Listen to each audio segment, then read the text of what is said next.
Selamat datang di channel Dialektika. Dialog kita bersama. Sebelum lanjut, jangan lupa like, komen, dan share video ini. Selamat menonton, semoga bermanfaat.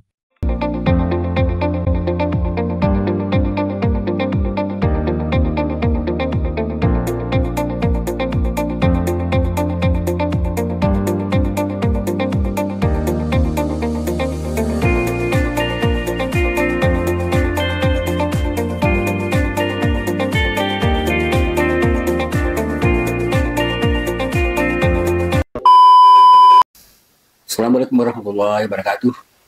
Salam sehat dan sejahtera dan baik-baik saja untuk peserta program Pasca Sarjana Kajian Strategik Global Universitas Indonesia khususnya dan semua mahasiswa pasca sarjana di Universitas Indonesia dan terbuka juga untuk umum. Teman-teman sekalian, juga para pendengar setia dari kuliah-kuliah terbuka ini. Pada kesempatan ini kita membicarakan tentang satu tema yang sangat penting sebenarnya, terutama sekali untuk program S2 dan S3, dan khususnya ketika misalnya menerapkan apa yang disebut dengan pendekatan yang sifatnya multi-inter dan transdisipliner. Teman-teman sekalian, kalau kita misalnya membicarakan tentang masalah yang kompleks dan menggunakan pendekatan yang sifatnya postdisipliner, multi, inter, dan transdisipliner, tidak mungkin kita hanya menggunakan satu model berpikir yang kita sebut di sini dengan critical thinking. Jadi model berpikir critical thinking itu sering sekali sebenarnya disebut dengan model berpikir Socrates dan juga Newton, sementara misalnya model berpikir creative thinking itu sering sekali disebut sebagai model berpikir yang dikemukakan oleh Einstein. Teman-teman sekalian, jadi kita sekarang sebenarnya mencoba untuk menjelaskan dua model berpikir yang pasti digunakan, terutama sekali misalnya kalau Anda melakukan riset, dan kemudian riset itu Anda gunakan dengan menggunakan paradigma yang sifatnya bukan monodisipliner, tetapi postdisipliner. Bisa juga disebut sebenarnya pendekatan supradisipliner. Bisa juga digunakan istilahnya, misalnya hyperdisipliner. Ada berbagai macam istilah yang digunakan oleh para ilmuwan dan cukup banyak sebenarnya ilmuwan yang sudah membicarakan tentang pendekatan baru ini. Teman-teman sekalian, kalau tadi kita katakan ada critical thinking dan creative thinking, bukan berarti sebenarnya dua paradigma berpikir ini atau model berpikir ini dua hal yang dianggap bertentangan, tidak. Tetapi adalah, kalau misalnya kita melakukan pendekatan yang sifatnya disipliner atau monodisipliner, biasanya kita hanya menggunakan model berpikir yang disebut dengan critical thinking. Dalam paradigma ilmiah, biasanya disebut dengan paradigma positivisme. Tapi begitu kita sebenarnya masuk pada critical theory dan postmodern theory, apalagi misalnya era informasi, kita biasanya sudah memasuki atau paling tidak melengkapi model berpikir critical thinking ini dengan creative thinking. Teman-teman sekalian, itu sebagai pengantar awal dan kita akan mencoba menjelaskan ini. Jadi teman-teman sekalian, sebenarnya pada bagian awal ini saya buat misalnya di sini foto dari yang pertama adalah dari Socrates dan yang kedua dari pemikir yang di sini sebenarnya dengan konsep yang disebut dengan model berpikir abad 21 ya. Dan bersamaan dengan itu ada juga pemikiran dari Isaac Newton dan Einstein. Teman-teman sekalian, sayang sekali ini tidak bisa ditampilkan melalui Zoom ya. Dan saya usahakan untuk mahasiswa S2 dan S3, terutama sekali kajian ilmu kepolisian dan kajian terorisme. Teman-teman sekalian, saya akan usahakan mengirimkan materi kuliah ini pada teman-teman karena memang ini kuliah yang diberikan sebenarnya di luar perkuliahan yang sifatnya resmi dan ini adalah model kuliah tambahan. Teman-teman sekalian, jadi ada dua model berpikir yang kita bahas pada kuliah ini. Yang tadi kita katakan misalnya, model berpikir Socrates. Ada yang menarik sebenarnya dari pemikiran Socrates ketika mengatakan I cannot teach everybody, I can only make them think. Saya tidak bisa mengajarkan orang tentang sesuatu. Saya hanya bisa membuat mereka untuk berpikir. Teman-teman sekalian, model berpikir kritis yang dilakukan oleh Aristoteles ini sebenarnya digunakan sangat lama dan dia menjadi salah satu dasar untuk perkembangan model berpikir yang kita sebut sebagai model berpikir kritis. Model berpikir Socrates yang dikenal sebagai model Socrates atau juga berfokus pada penggunaan pertanyaan-pertanyaan yang mendalam dan terarah, mengawali satu pemahaman, kemudian menguji asumsi-asumsi dan mengungkapkan kontradiksi yang dalam argumen itu. Teman-teman sekalian, jadi tujuan utama dalam model berpikir yang kita studi, model berpikir kritis itu adalah untuk mencapai pengetahuan yang lebih dalam melalui dialog. Jadi metode dialog, dan sekarang misalnya kita gunakan di sini sebenarnya istilah dialektika, itu juga berasal dari pemikiran dari Socrates. Jadi berikut sebenarnya saya coba jelaskan secara ringkas tentang apa yang atau bagaimana yang disebut dengan model berpikir kritis Socrates itu.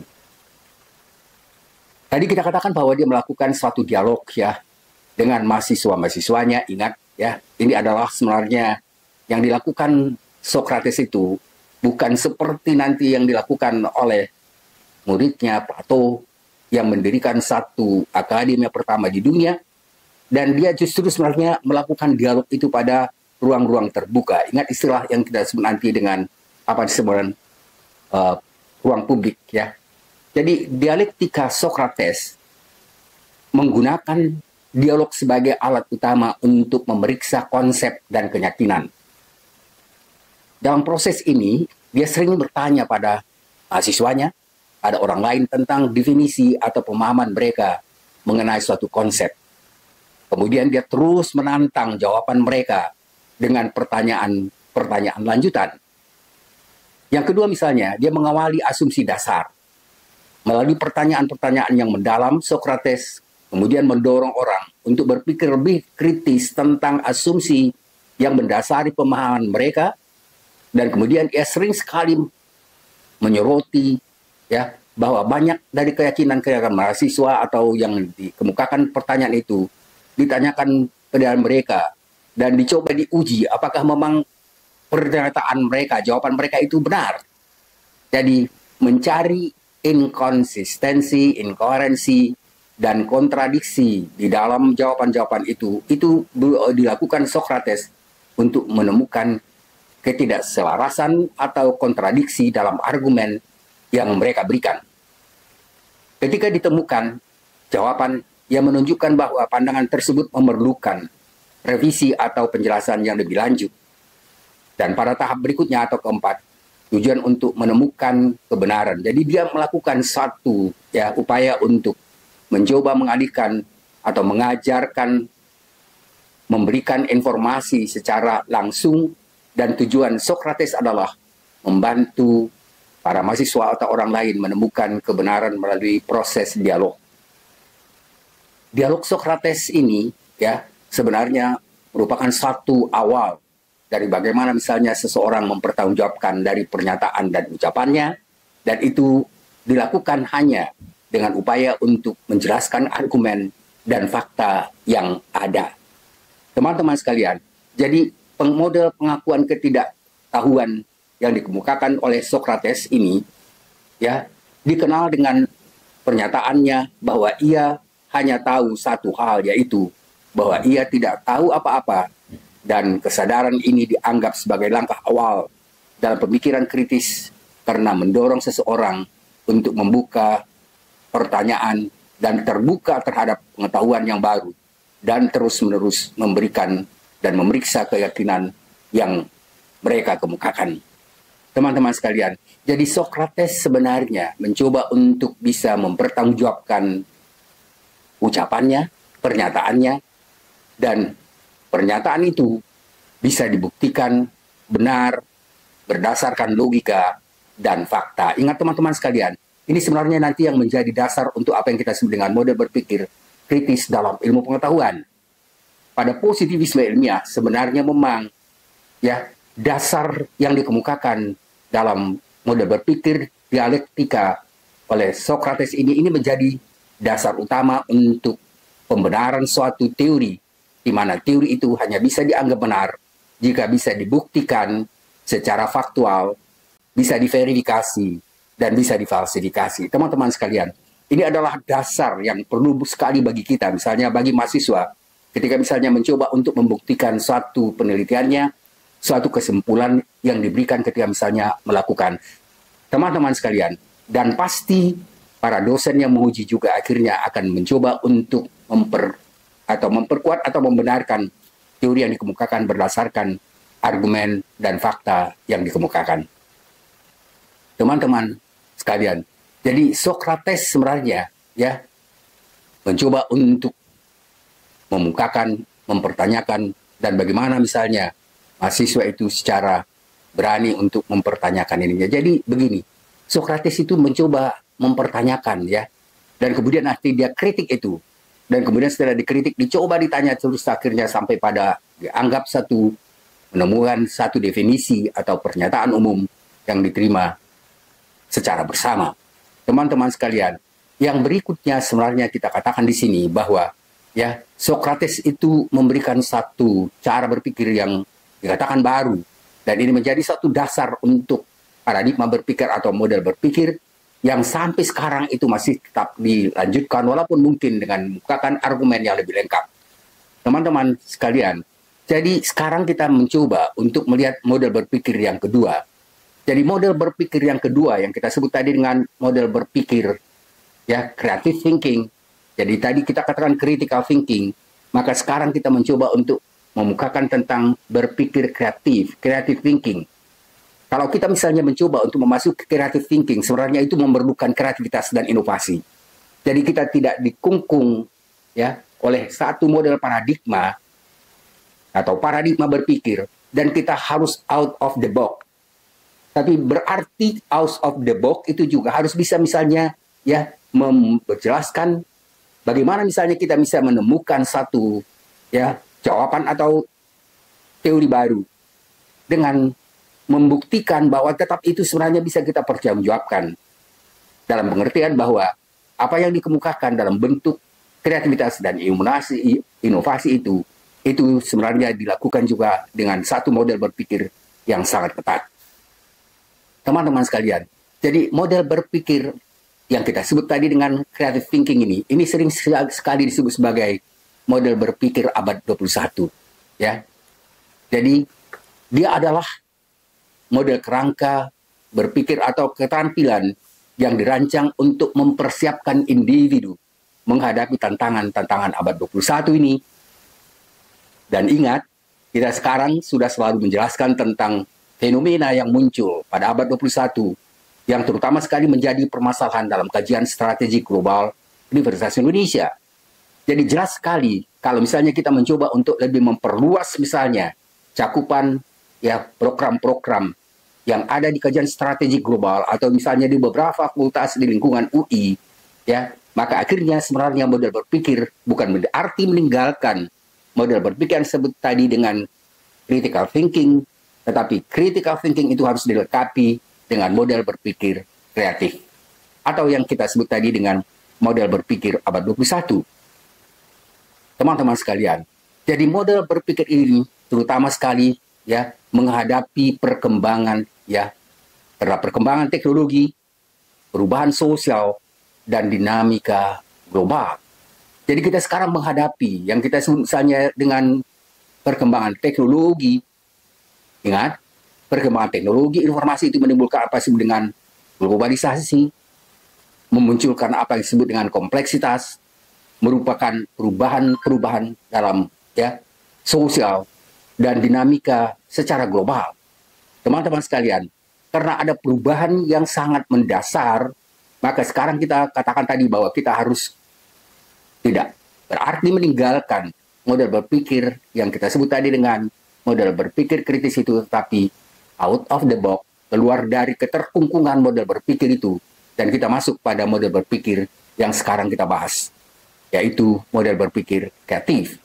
Jadi keterampilan ini melampaui kemampuan akademis dasar yang dikemukakan tadi sebelumnya, dan sekarang kita lebih menekankan pada kemampuan berpikir yang sifatnya mungkin malah lebih menggabungkan antara model berpikir kritis dan juga dengan berpikir kreatif, karena berpikir kreatif itu menuntut adanya permasalahan, masalah-masalah baru, memerlukan ada kolaborasi dan inovasi.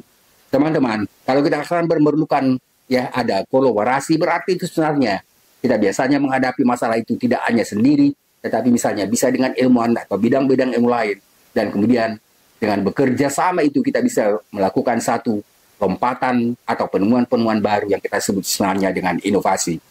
Teman-teman sekalian, berikutnya kita mencoba untuk menjelaskan sebenarnya ya komponen utama dari model berpikir abad 21 atau skill abad 21 ini. Yang pertama adalah kreativitas dan inovasi. Jadi dalam model berpikir ini, individu sebenarnya diharapkan mampu berpikir secara kreatif, menghasilkan ide-ide baru, dan berinovasi untuk menyelesaikan masalah-masalah atau menciptakan solusi yang sebelumnya belum ada. Ingat teman-teman, ini sudah melangkah dan berbeda sekali. Jadi kalau misalnya Anda ya mencoba untuk melakukan dan menggunakan model berpikir yang kita sebut dengan kreatif ini sebenarnya kita bisa saja kemukakan dalam bentuk sederhana. Misalnya kalau ada satu hasil ya usaha atau misalnya satu model pakaian, kemudian akhirnya dicoba untuk mencari, memikirkan bagaimana yang lebih kreatif, yang inovatif. Itu akhirnya bisa menimbulkan satu gaya atau model baru. Jadi kreativitas dan inovasi itu sebenarnya bisa dilakukan secara sederhana, tapi juga bisa misalnya dilakukan dengan sangat luar biasa, dan nanti kita coba jelaskan bagaimana misalnya kreativitas dan inovasi itu muncul pada beberapa pemikiran atau ahli yang sering dan sudah mulai kita berikan contohnya, misalnya pada pemikir yang sangat terkenal yaitu Elon Musk. Nanti mungkin bagian akhir kita jelaskan sedikit. Dan yang kedua adalah berpikir kritis dan pemecahan masalah. Ingat, pada berpikir kritis tadi kita katakan bahwa kita sebenarnya tetap menggunakan model berpikir yang kita sebut tadi awalnya adalah model berpikir positivistik, model berpikir ya Socrates. Tapi kita memerlukan satu model berpikir untuk bisa menyelesaikan masalah-masalah baru. Dan kemampuan untuk menganalisis informasi secara kritis, kemudian mengevaluasi data, menggunakan logika untuk membuat keputusan-keputusan tepat, serta menyelesaikan masalah secara efektif, ini memerlukan apa yang kita sebut nanti atau kita jelaskan pada model berpikir abad 21 ini. Jadi pada abad berpikir abad 21 ini, yang sangat diperlukan sebenarnya adalah bagaimana kita bisa melakukan atau menemukan sesuatu inovasi, kreativitas dan inovasi. Kreativitas dan inovasi. Karena seperti kita jelaskan pada kuliah sebelumnya, sekarang sebenarnya universitas ya itu lebih diharapkan sebenarnya menjadi satu penyelesaian masalah, problem solving. Teman-teman sekalian, jadi prinsip pertama dan kedua ini jelas sekali sebenarnya memang tidak mungkin hanya menggunakan satu model berpikir, tapi kita harus melengkapinya dengan model berpikir kreatif. Yang ketiga adalah apa yang kita sebut misalnya komunikasi efektif. Pada komunikasi efektif ini maksudnya adalah model keterampilan berkomunikasi secara jelas dan persuasif. Jadi komunikasi secara jelas maksudnya bukan hanya pada hasil yang akan kita kemukakan, tapi juga misalnya ya secara lisan maupun misalnya tertulis, atau misalnya kita bekerja sama untuk bisa melakukan misalnya satu upaya penyelesaian masalah. Dan ketika misalnya kita memerlukan kolaborasi, melakukan kolaborasi untuk bisa menyelesaikan ide kepada orang lain atau menyampaikan ide pada orang lain. Dan ini memerlukan ya konteks yang lebih luas. Jadi komunikasi efektif itu artinya adalah diperlukan kalau kita misalnya melakukan komunikasi dengan ilmuwan-ilmuwan lain, ketika kita misalnya berkolaborasi, atau misalnya kita juga untuk menyampaikan gagasan-gagasan yang kita temukan itu, baik secara lisan atau tertulis pada orang lain. Teman-teman sekalian, yang keempat adalah diperlukan kolaborasi dan kerja tim. Ingat teman-teman sekalian, jadi sekarang sebenarnya model berpikir yang kita sebut ketika kita menghadapi masalah-masalah yang kompleks, maka tidak mungkin itu hanya mengandalkan pendekatan yang sifatnya disipliner, tetapi pasti memerlukan pendekatan yang sifatnya kolaboratif.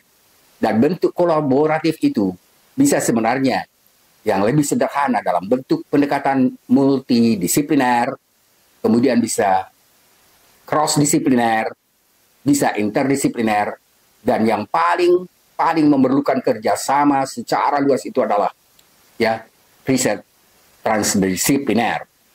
Pada kuliah-kuliah nanti, pada bagian akhir kita coba sebenarnya menjelaskan ini satu persatu. Teman-teman sekalian, jadi kemampuan untuk bekerja sama dengan orang lain, dengan ilmuwan lain, dari berbagai macam latar belakang dan keahlian, itu sebenarnya memberikan atau menghargai perbedaan dan mencoba untuk mencapai tujuan bersama.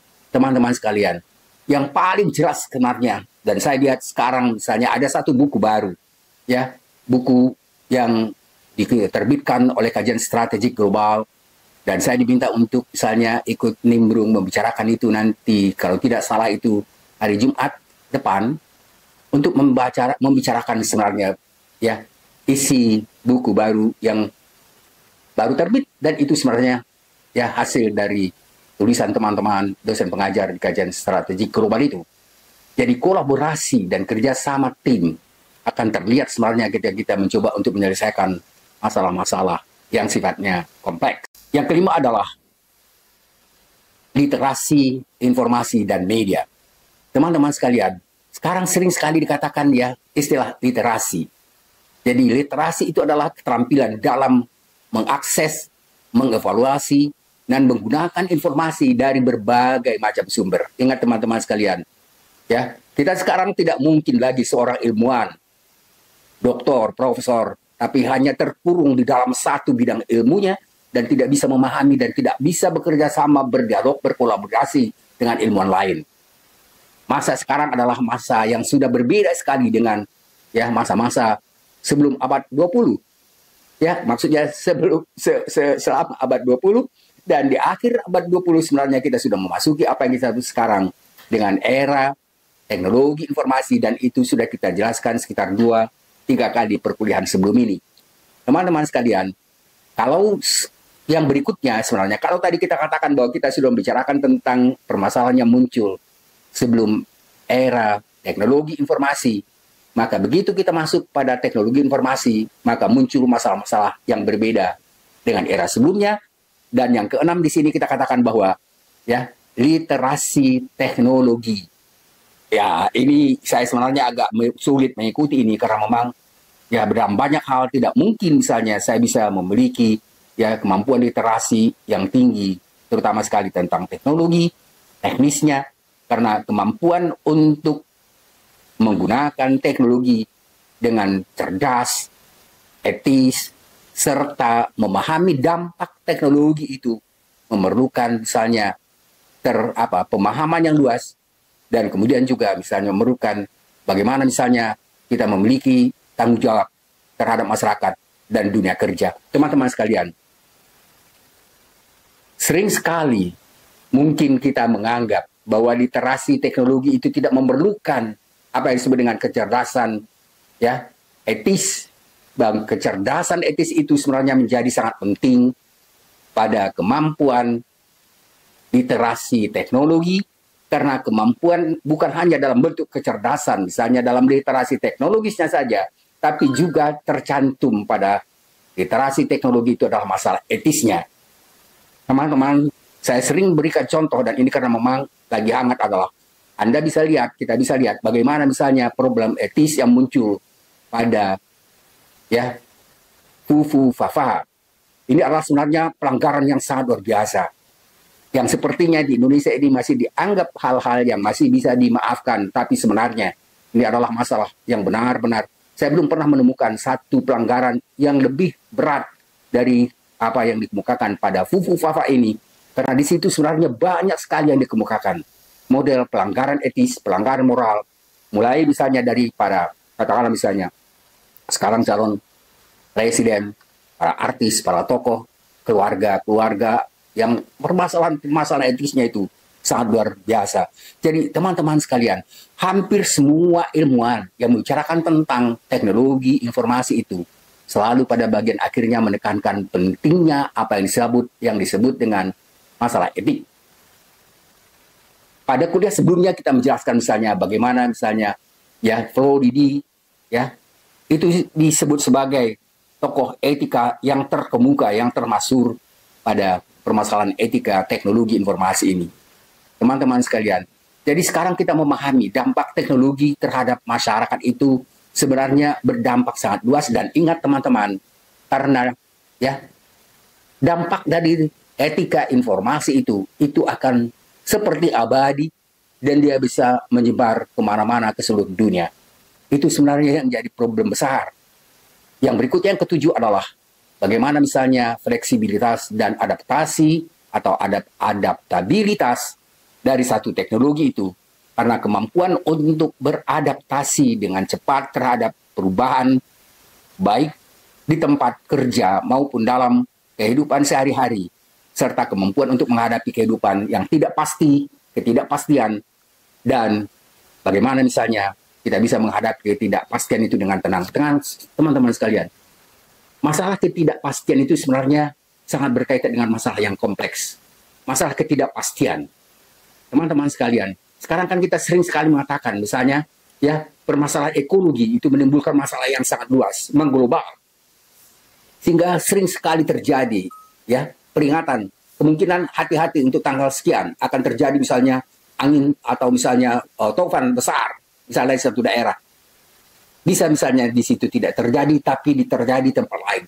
Itu yang kita sebut sebenarnya apa yang disebut dengan ya ketidakpastian.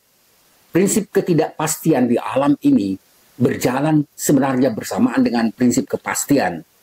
Jika tadi kita katakan misalnya pada pendekatan yang sifatnya atau logika yang sifatnya positivistik, itu lebih menekankan pada kepastian, objektivitas, sementara misalnya pada apa yang kita sebut misalnya model berpikir yang kreatif itu, di situ juga berlaku kepastian dan juga justru kemungkinan apa yang kita sebut dengan prinsip ketidakpastian. Teman-teman sekalian, jadi sekarang kita memasuki pada poin ke-8, karena ini banyak sekali sebenarnya elemen yang berkaitan dengan apa yang kita jelaskan tentang ya pemikiran atau model berpikir kreatif ini. Yang ke-8 adalah inisiatif dan kemandirian. Teman-teman sekalian, yang dimaksud dengan inisiatif dan kemandirian adalah bagaimana kita memiliki motivasi untuk mengambil tindakan tanpa harus menunggu arahan. Teman-teman sekalian, ya, yang dimaksud misalnya mencari atau menemukan inovasi tanpa arahan adalah mampu mengelola waktu dan sumber daya secara efisien untuk mencapai tujuan. Teman-teman sekalian, ya, mahasiswa apalagi dosen sangat memerlukan inisiatif dan kemandirian itu. Saya kadang-kadang juga agak heran juga bagaimana misalnya di Indonesia itu sangat ditekankan misalnya apa yang disebut dengan ya setiap kuliah itu harus ada ditunjukkan misalnya kurikulum yang jelas. Padahal sebenarnya mestinya pada setiap perkuliahan semester lalu, semester sekarang itu kita perlu melakukan perubahan-perubahan, contoh model segala macam itu perlu dilakukan. Tapi problemnya kita sebenarnya memang lebih cenderung untuk mempertahankan apa yang kita buat misalnya 2, 3, 4, 5 tahun yang lalu. Ya, kalau saya lebih cenderung sebenarnya tidak akan sama kuliah yang semester lalu dan sekarang. Pasti ada perkembangan. Itu yang disebut dengan inisiatif dan kemandirian.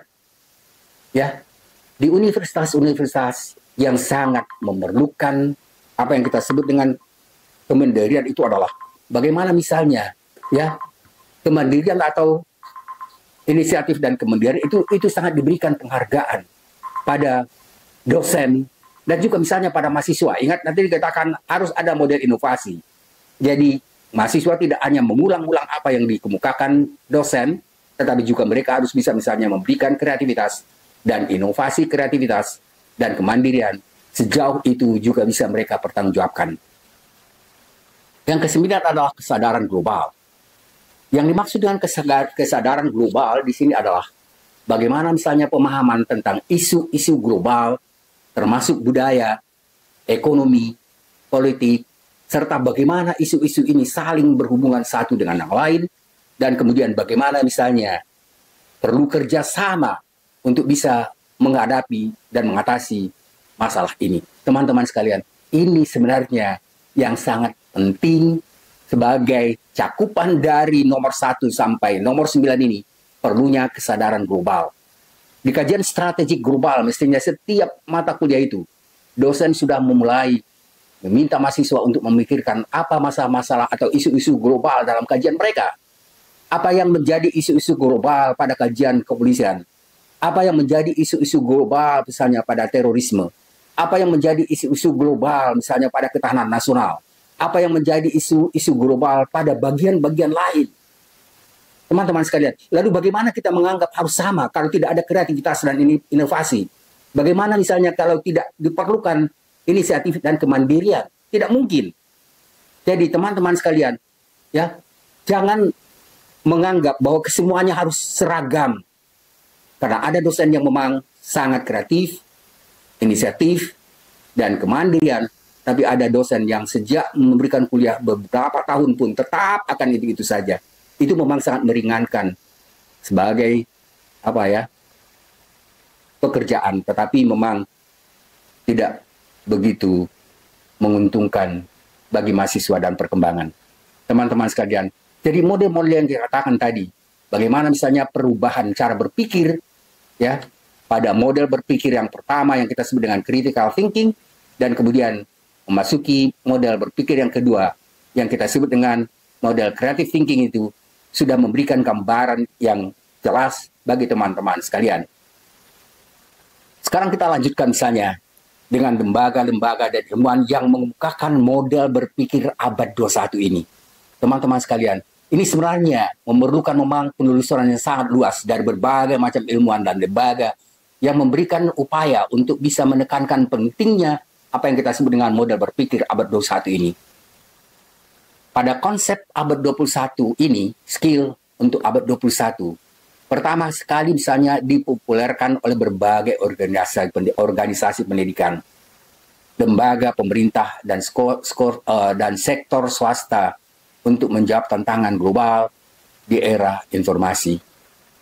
Salah satu organisasi yang sangat berpengaruh dalam mengembangkan kerangka ini adalah apa yang disebut dengan partnership untuk abad 21 atau skill untuk abad 21 yang didirikan pada tahun 2002 di Amerika Serikat. Organisasi ini ya terdiri dari berbagai macam ahli ya, dan ini terjadi pada tahun 2002 di Amerika Serikat. Itu organisasi ini terdiri dari laboratorium kerjasama kolaborasi antara perusahaan-perusahaan teknologi besar seperti Microsoft, Apple, Cisco, serta organisasi pendidikan dan kebijaksanaan yang bersifat global. Jadi kebijakan publik. Jadi teman-teman sekalian, ini adalah kerjasama dari yang luas dari berbagai macam lembaga dan ahli. Jadi yang berikutnya adalah ya kemampuan konsep ya kreativitas tinggi ini juga merupakan hasil rumusan dari ya berbagai macam bidang lain yang kemudian misalnya menjadi model dasar untuk mengembangkan keterampilan abad 21. Dan ini dilakukan di berbagai institusi pendidikan di seluruh dunia, terutama sekali misalnya negara-negara maju. Dan sekarang misalnya kita coba dari Universitas Indonesia untuk bisa melakukan ya perubahan-perubahan itu. Dan ini memang bukan baru saya tahu, misalnya ada lembaga di UI, ada satu gedung yang mengungkapkan tentang pendekatan baru itu. Tapi saya tidak tahu dan belum pernah rasanya menemukan penjelasan-penjelasan yang sifatnya terbuka tentang model berpikir yang kita sebut tadi dengan creative thinking itu.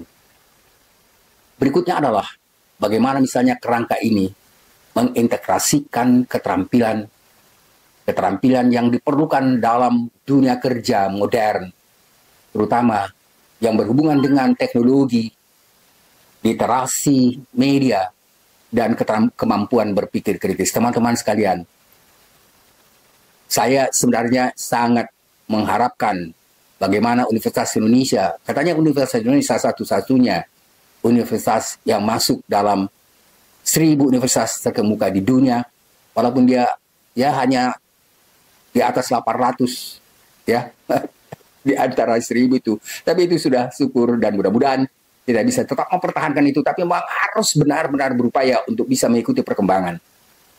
Jangan menganggap bahwa kita misalnya bisa mengikuti dan mengatasi masalah-masalah kalau kita tidak memiliki dan tidak berkembang, mengikuti pemikiran yang berkembang, pemikiran akademia berkembang. Kemudian yang berikutnya adalah bagaimana misalnya model berpikir atau konsep keterampilan abad 21 ini juga didukung oleh berbagai tokoh pendidikan seperti, ya teman-teman, yang pertama saya kemukakan di sini sebenarnya cukup banyak tapi tidak saya kemukakan semua.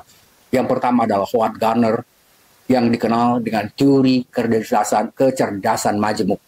Ya, jadi teori kecerdasan majemuk itu adalah kemampuan untuk berkontribusi pada pemahaman tentang berbagai macam hal dan perlunya ya beragam keterampilan untuk berkembang di abad 21. Teman-teman sekalian, kalau misalnya sekarang kita ada misalnya apa sih dengan model kepemimpinan, model tradisional, saya lihat misalnya kadang-kadang kita di Indonesia mungkin merasa tidak enak mendengarkan tradisional, tapi banyak sekali misalnya para penulis mengatakan modern itu tradisional. Dan mereka mengatakan sekarang yang diperlukan adalah apa yang disebut misalnya model berpikir abad 21, dan ini terutama sekali tadi kita katakan adalah termasuk jasa dari Howard Gardner. Yang berikutnya adalah Tony Wagner. Dia adalah seorang akademisi Harvard. Ingat teman-teman sekalian, hampir semua yang berjasa untuk pengembangan itu adalah memang Harvard. Kemudian misalnya Oxford, dan beberapa perguruan tinggi terkemuka lainnya di Eropa dan Amerika. Jadi Wagner adalah seorang akademisi yang mengungkapkan bahwa abad 21 ini adalah memerlukan satu model berpikir baru. Teman-teman sekalian, saya minta maaf, saya minum ngopi sebentar.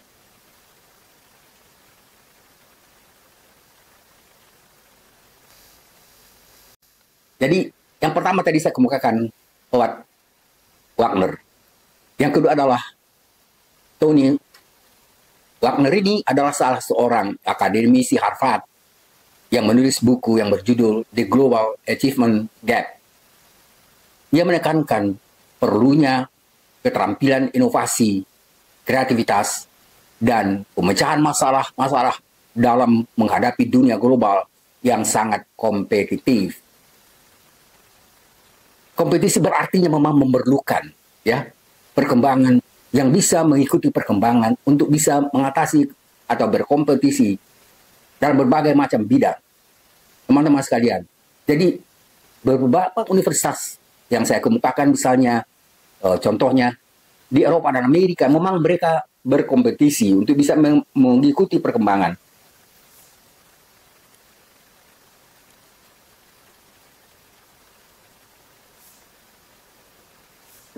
Teman-teman sekalian, jadi mengikuti berbagai macam perkembangan dan bagaimana pemecahan masalah-masalah dalam menghadapi dunia global yang kompetitif ini. Teman-teman sekalian, jadi saya hanya kemukakan dua pemikir itu, dan kemudian konsep keterampilan abad 21 terus dikembangkan dan diadopsi oleh banyak lembaga-lembaga pendidikan di seluruh dunia, dan untuk mereka mempersiapkan siswa menghadapi dunia yang semakin kompleks. Kemudian bagaimana misalnya dunia yang berbasis pada teknologi canggih dan yang bersifat global. Teman-teman sekalian, jadi kita sebenarnya memerlukan dua model atau kapabilitas intelektual yang sudah kita jelaskan pada bagian pendahuluan.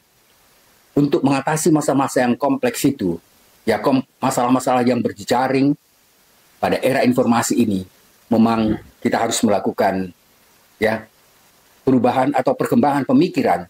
Dan apa yang dimaksud dengan intellectual capacity itu, kemampuan intelektual adalah kemampuan seseorang untuk bisa memahami dan menganalisis dan memproses informasi secara mendalam. Teman-teman sekalian, ini mencakup kemampuan berpikir logis, menyelesaikan masalah yang kompleks, serta bagaimana menghasilkan gagasan-gagasan baru melalui analisis kritis dan kreatif. Teman-teman sekalian, kemampuan intelektual atau kapasitas intelektual berpikir logis dan kreatif ini, dan ya kemampuan berkolaborasi untuk menyelesaikan masalah-masalah yang kompleks itu adalah kemampuan berpikir dan berkolaborasi yang sangat diperlukan untuk menghadapi abad 21. Teman-teman sekalian, jadi critical thinking atau berpikir kritis adalah proses menganalisis dan mengevaluasi informasi secara objektif dengan mempertimbangkan bukti, argumen, serta pandangan yang berbeda. Berpikir kritis menuntut seseorang untuk berpikir logis, mempertahankan asumsinya, dan membuat keputusan berdasarkan penilaian yang didasarkan pada bukti dan fakta yang kuat. Ingat teman-teman, ini sebenarnya yang sangat dominan pada era modern, pada positivisme ilmiah yang sangat didukung oleh lingkaran Wina. Kemudian, ya, kritik inovatif. Kritik inovatif adalah jenis kritik yang tidak hanya menilai dan mengevaluasi sesuatu, tetapi juga menawarkan solusi atau ide-ide baru yang kreatif. Kritik ini biasanya melibatkan pengembangan ide yang dapat memperbaiki situasi atau konsep-konsep yang dikritik dengan pendekatan-pendekatan yang segar dan orisinal. Kemudian, penilaian objektif adalah kemampuan menilai sesuatu tanpa dipengaruhi oleh prasangka pribadi, tanpa dipengaruhi oleh perasaan atau kepentingan tertentu. Penilaian ini berfokus pada fakta-fakta dan bukti-bukti yang tersedia, serta menganalisis situasi berdasarkan parameter yang jelas dan logis, sehingga menghasilkan kesimpulan yang adil dan seimbang.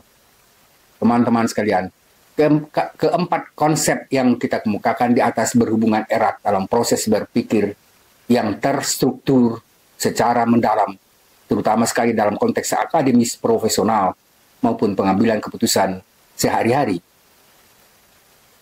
Jadi, sekarang kita mencoba untuk melihat misalnya bagaimana sebenarnya perbedaannya pada model berpikir abad 21 atau skill abad 21 ini, atau keterampilan yang diperlukan pada abad 21 adalah seperangkat kemampuan dan berkompetensi yang dianggap penting untuk berhasil dalam kehidupan dan pekerjaan di area globalisasi dan teknologi yang berkembang sangat pesat. Keterampilan-keterampilan ini melampaui pengetahuan akademis tradisional dan mencakup aspek-aspek yang dibutuhkan untuk beradaptasi dengan perubahan yang cepat di dunia sekarang ini. Teman-teman sekalian, beberapa keterampilan abad 21. Jadi ini model sebenarnya simpulan ya yang sudah kita jelaskan panjang lebar pada bagian atas, dan beberapa keterampilan abad 21 ya yang utama itu meliputi yang pertama, keterampilan dan inovasi, yaitu kemampuan untuk berpikir kreatif, menghasilkan ide-ide baru, dan menerapkan pendekatan inovasi dan memecahkan masalah. Yang kedua adalah berpikir kritis dan pemecahan masalah. Jadi, pada berpikir kritis dan pemecahan masalah ini, kemampuan untuk menganalisis informasi, mengevaluasi bukti, dan kemampuan untuk merumuskan keputusan berdasarkan penilaian logis dan objektif itu juga tetap diperlukan. Yang ketiga adalah kolaborasi dan kerja sama tim.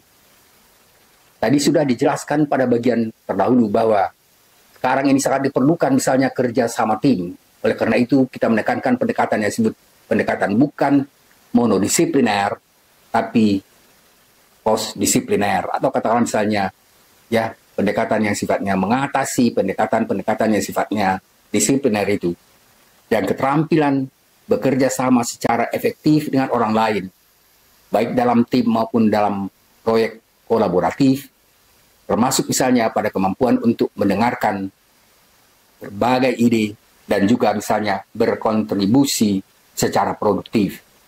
Yang keempat adalah bagaimana misalnya kita memiliki kemampuan efektif, kemampuan untuk menyampaikan ide, informasi, dan pandangan secara jelas dan efektif baik secara lisan maupun tulisan, serta memahami dan beradaptasi dengan audiens yang berbeda-beda. Yang kelima adalah literasi digital dan teknologi. Jadi diperlukan keterampilan untuk menggunakan teknologi secara efektif, termasuk misalnya memecahkan berbagai macam perangkat digital, perangkat lunak, serta keamanan dan etika dalam dunia maya. Yang keenam adalah fleksibilitas, adaptabilitas dalam kemampuan untuk mengatasi dengan perubahan yang cepat, serta siap menghadapi tantangan-tantangan baru dan belajar dari pengalaman. Yang ketujuh adalah berinisiatif dan mandiri. Jadi inisiatif dan mandiri ini adalah kemampuan untuk mengambil tindakan proaktif, mengelola diri sendiri, dan bekerja secara mandiri tanpa perlu harus diarahkan orang lain.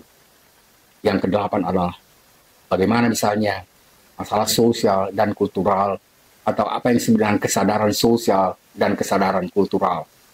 Kemampuan untuk memahami dan menghormati perspektif, budaya, dan latar belakang yang berbeda dalam masyarakat global.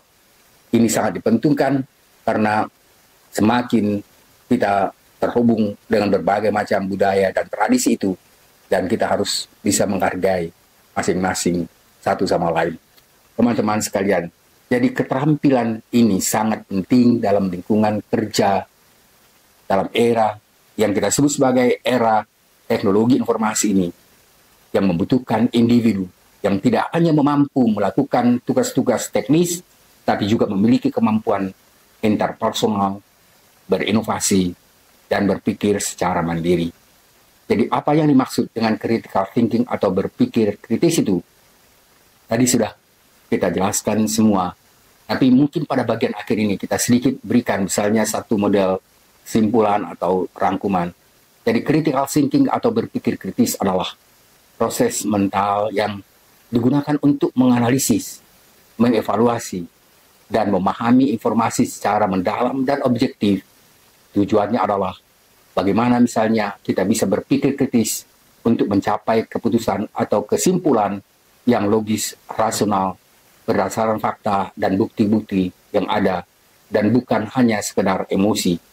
Teman-teman sekalian, kita mencoba di sini untuk membedakan sebenarnya perbedaan antara model berpikir kritis, ya, dan saya pikir sebenarnya ini tadi sudah banyak kita kemukakan pada bagian-bagian terdahulu. Dan teman-teman sekalian, pada bagian-bagian terakhir ini saya akan coba terutama sekali untuk teman-teman mahasiswa yang memang yang mestinya mengikuti perkuliahan keperluan wajib dengan saya di kajian strategi global.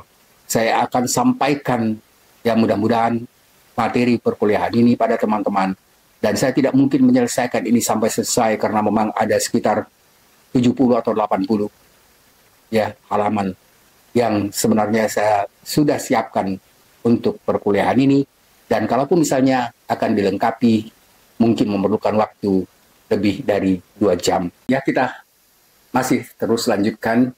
Ini adalah ya bagian terakhir dari perkuliahan kita, karena memang ya kita terpaksa sebentar model istirahat karena mengingat waktu tidak mungkin terlalu panjang tanpa ada sedikit pun istirahat.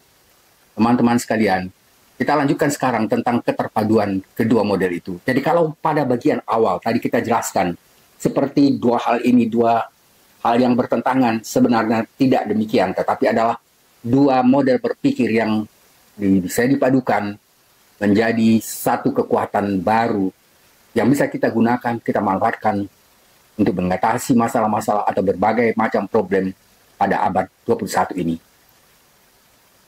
Teman-teman sekalian, jadi meskipun tadi kita katakan sepertinya berpikir kritis, logis, dan kreatif ini sering dianggap sekali berbeda, tetapi sesungguhnya keduanya saling melengkapi.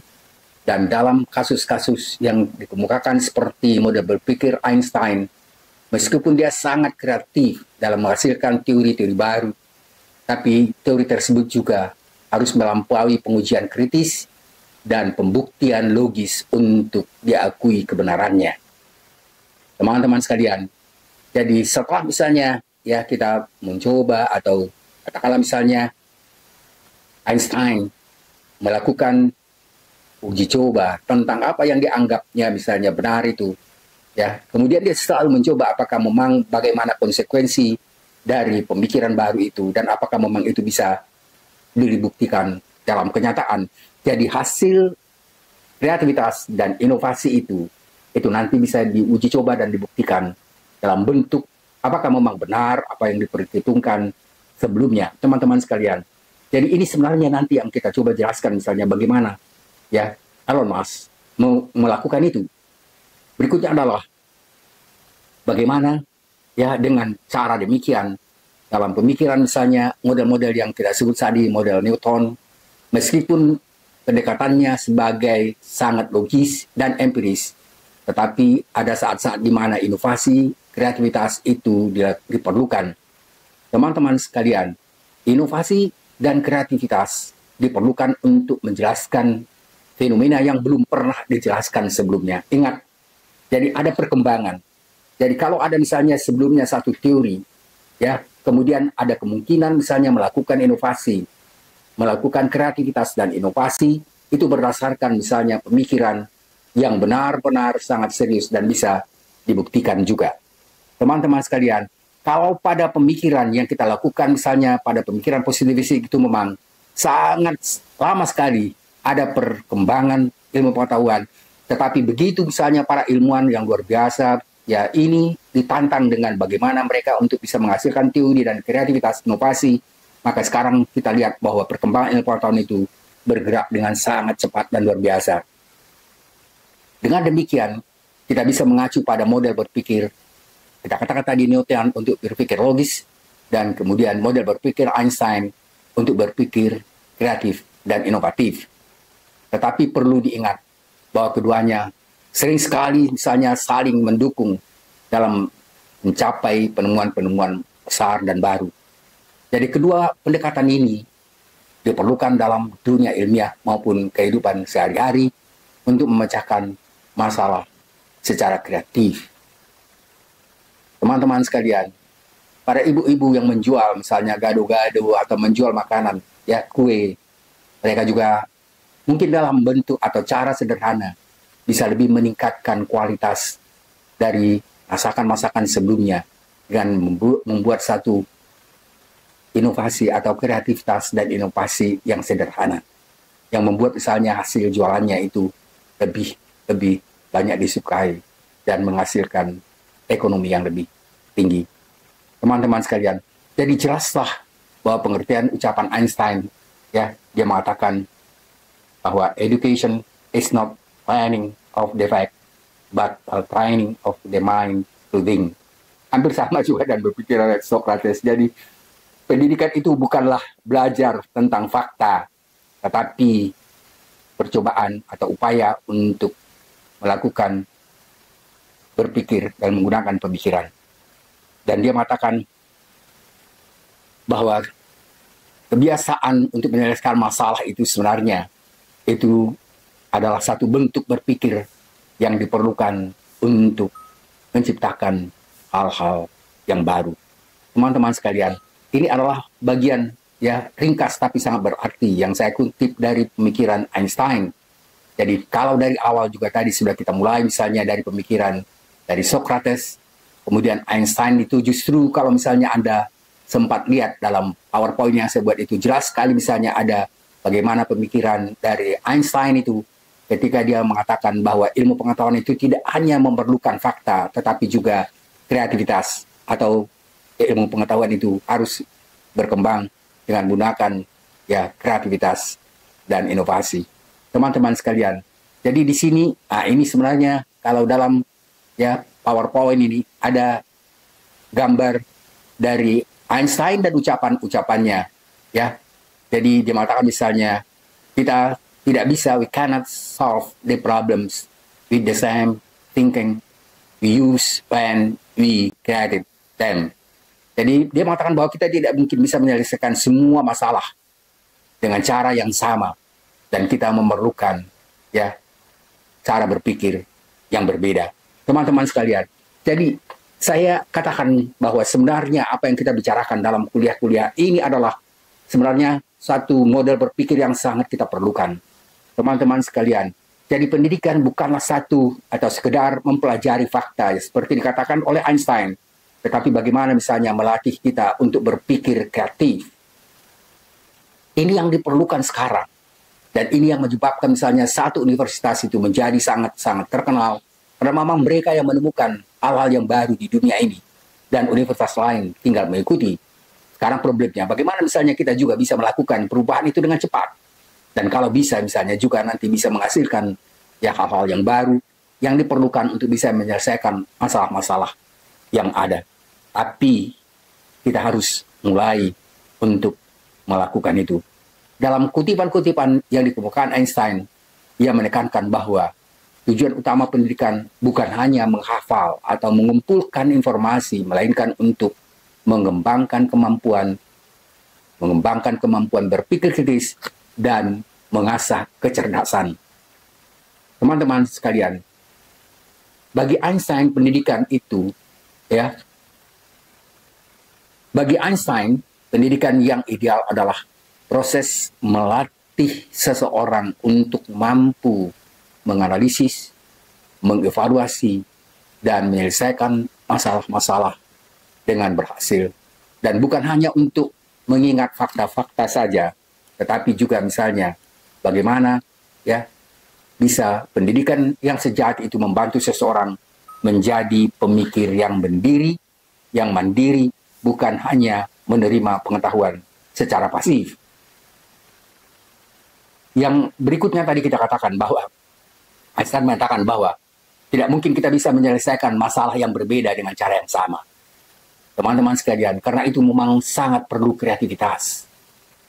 Kita tidak dapat menyelesaikan masalah dengan cara berpikir yang sama ketika kita misalnya menghadapi masalah yang berbeda.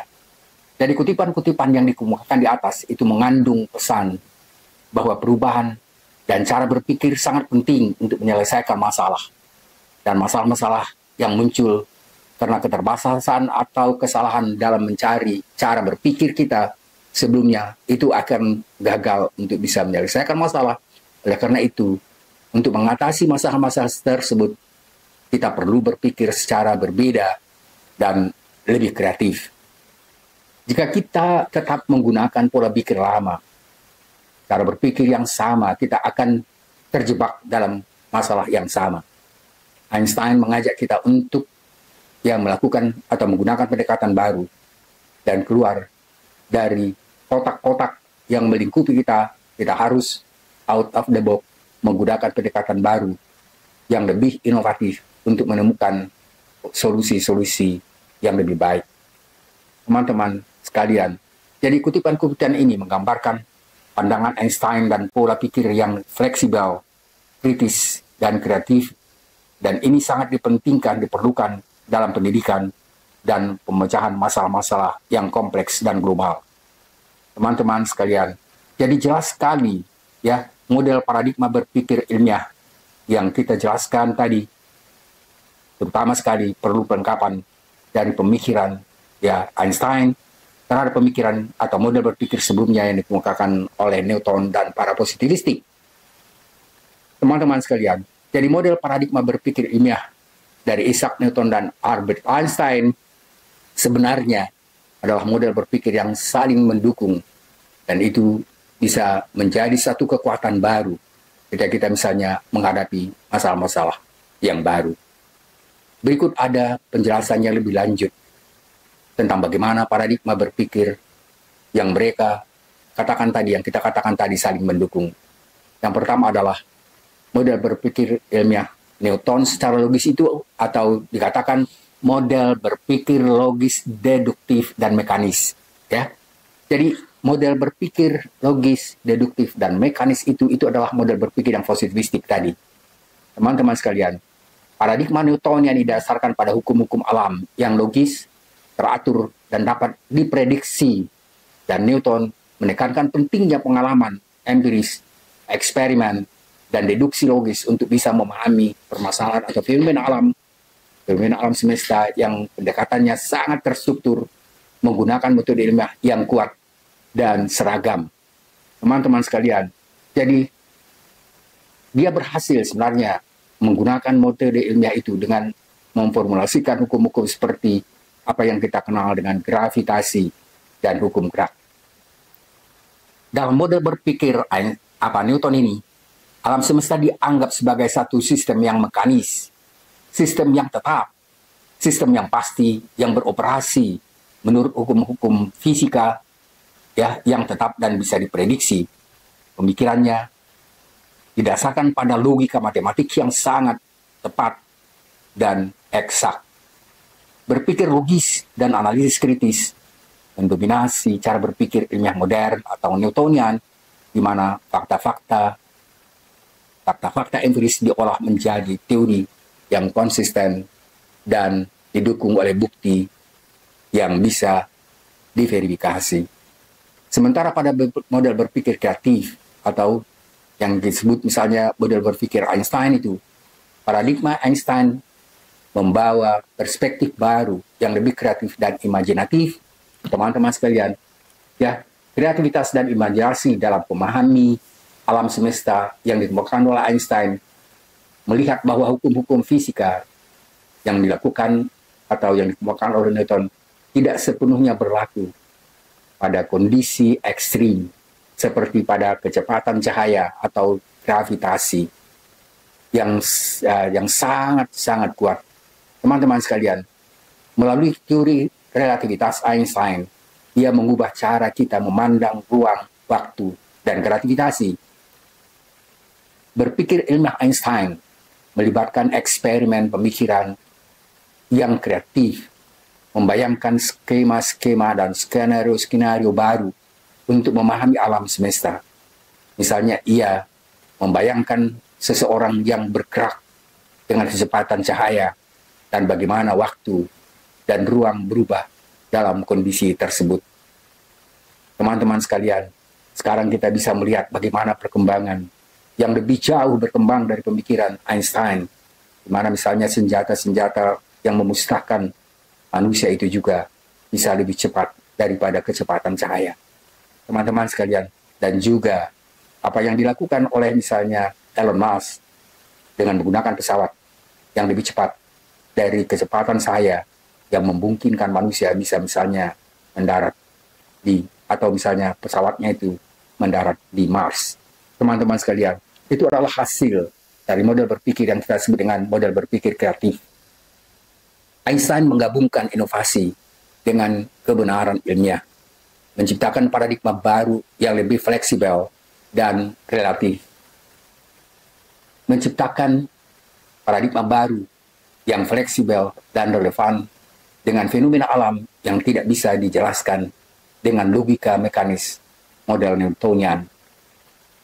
Teman-teman sekalian, jadi keterhubungan dari dua dukungan saling melengkapi pemikiran tadi sebenarnya berhasil mengharmoniskan antara logika dan kreativitas berpikir, dan kedua-duanya itu sekarang ini sangat-sangat mencoba atau menimbulkan perkembangan luar biasa pada dunia ilmiah. Jadi perluasan model ilmiah Newton ya, itu justru sebenarnya menimbulkan satu problem baru, dan dengan demikian skala kosmik atau pada kecepatan tinggi kita memerlukan teori relativitas Einstein dan tidak berlaku untuk fisika Newtonian. Einstein untuk melaksanakan fenomena yang lebih kompleks kita menggunakan pendekatan Einstein, sementara untuk pendekatan atau model yang sifatnya misalnya ya disipliner, fenomena alam yang pasti, lebih tepat menggunakan paradigma Newtonian. Demikianlah teman-teman, kita bisa menjelaskan dua fondasi ilmiah yang solid, sementara Einstein memperluas gagasan yang dikemukakan oleh yang kita kemukakan tadi oleh pemikiran dari Newton. Teman-teman sekalian, dua pemikir ini sebenarnya memberikan manfaat yang sangat luar biasa, dan sekarang kita sampai pada kesimpulan dari kuliah kita yang cukup panjang. Yang pertama adalah, kesimpulan kita adalah model berpikir ilmiah Newtonian menekankan pada logika, deduksi, dan pengamatan empiris. Ingat, itu sebenarnya inti dari penjelasan yang luas di atas, dan menciptakan teori-teori yang dapat diandalkan untuk memahami alam semesta dalam batas-batas tertentu. Model berpikir ilmiah Einstein itu adalah model berpikir keluar dari kotak yang mengurung model berpikir kita yang lama dan kemudian memperkenalkan inovasi dan kreativitas untuk melawan dan melampaui batas-batas teori Newton, memberikan pemahaman yang lebih luas tentang alam dan juga misalnya alam yang lebih luas, alam semesta melalui teori-teori yang disebut sebagai teori relativitas Einstein. Kedua, hasil pemikiran mereka mendukung satu sama lain dalam pengembangan ilmu pengetahuan. Newton memberikan dasar yang logis dan struktural, sementara Einstein memperluas dan memperdalam pemahaman tersebut dengan cara berpikir yang lebih refleksif, fleksibel, dan inovatif. Teman-teman sekalian, saya tidak jelaskan lagi di sini, sebenarnya ada saya buat skema perbandingan dari kedua pemikiran itu. Teman-teman sekalian, kesimpulan-kesimpulan yang kita sampaikan tadi secara ringkas itu mudah-mudahan bisa menjadi pemahaman yang bagaimana misalnya teman-teman atau kita semua memahami perkembangan pengetahuan dan bagaimana misalnya kita menghadapi masa-masa yang berkembang sekarang ketika kita menghadapi masalah-masalah yang kompleks. Teman-teman sekalian, pada bagian-bagian perkuliahan berikutnya nanti pasti kita menjelaskan tentang fenomena alam yang kompleks dan kemudian bagaimana fenomena alam kompleks itu dan bagaimana misalnya pendekatan yang sifatnya bukan disipliner tapi misalnya pendekatan multidisipliner, cross-disipliner, interdisipliner, dan transdisipliner itu digunakan untuk menyelesaikan dan mengatasi masa-masa yang kompleks. Kita juga akan mencoba untuk memberikan contoh-contoh misalnya pada pendekatan-pendekatan tertentu, misalnya pada pendekatan multidisipliner, cross-disipliner, transdisipliner, interdisipliner, dan transdisipliner. Teman-teman sekalian, akhirnya kita bisa memahami perbedaan antara paradigma berpikir transaksional yang juga disebut misalnya dengan berpikir lateral. Teman-teman sekalian, sampai akhir kuliah kita ini, mudah-mudahan semuanya bermanfaat untuk kita memperluas wawasan kita, memperluas misalnya pengetahuan kita, dan kalau bisa misalnya menerapkan bagaimana kita melakukan riset untuk tesis dan disertasi dengan menggunakan pendekatan baru, memberikan dukungan bagi penggunaan pendekatan yang sifatnya misalnya kolaboratif, baik misalnya pada pendekatan yang sifatnya inter dan transdisipliner. Mungkin agak jarang kita bisa melakukan riset-riset yang sifatnya transdisipliner, tapi paling tidak misalnya bisa melakukan riset dalam bentuk misalnya multidisipliner, cross-disipliner, dan interdisipliner. Teman-teman sekalian, mudah-mudahan dengan kuliah kita hari ini bisa lebih mudah membantu untuk memahami kuliah-kuliah sebelumnya berkaitan juga dengan permasalahan ontologi, metodologi, dan aksiologi atau etik yang diperlukan untuk kajian-kajian yang sifatnya kajian-kajian strategik global. Terima kasih dan mudah-mudahan ada manfaatnya untuk teman-teman sekalian. Dan hari ini kita sudah menyampaikan suatu materi perkuliahan yang menurut saya sangat penting untuk bisa mengikuti perkembangan ilmu pengetahuan pada era teknologi informasi ini. Terima kasih. Selamat siang. Mudah-mudahan ada manfaatnya. Assalamualaikum warahmatullahi wabarakatuh.